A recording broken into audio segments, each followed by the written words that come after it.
కూటమి ప్రభుత్వం వచ్చి 1 year అయింది, దాదాపు నిన్నటి 1 year అయింది. ఈ 1 yearలో I think lot of planning జరిగింది, lot of old buildings completion జరిగింది. క్యాపిటల్ యాక్సెస్ రోడ్, అమరావతి దగ్గర సీడ్ యాక్సెస్ రోడ్ అంటే సీడ్ యాక్సెస్ రోడ్లో ఎక్కడ గవర్నర్ బంగ్లా రావాలి, ఎక్కడ ఐఏఎస్ ఆఫీసర్ రావాలి, ఎక్కడ గవర్నమెంట్ ఆఫీసర్ రావాలి, అవన్నీ కూడా ప్లానింగ్ జరుగుతుంది. IT corridor, SEZs, industrial zone,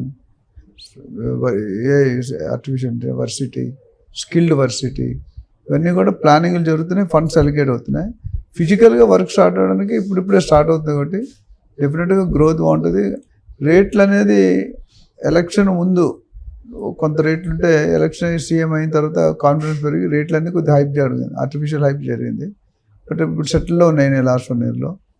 maybe ఇన్వెస్ట్మెంట్కి ఒక షార్ట్ టర్మ్ అంటే ఒక 1 to 3 years, మిడ్ టర్మ్ అంటే 3 to 6 years, 7 years, long term అంటే 7 to 10 years. ఇది 3 టర్మ్లు. సో ఈ విధంగా పెరిగితే షార్ట్ టర్మ్లో అంత ఎక్కువ ఉండదు. ఎందుకంటే ఇప్పుడు ఒకసారి స్టార్ట్ చేసి సెంట్రల్ గవర్నమెంట్ 15,000 కోట్లు అమరావతికి ఇచ్చారు. అది కాకుండా మన మోడీ గారు వచ్చినాడు 50,000 చిల్లర కోట్లు శంకుస్థాపన చేశారు.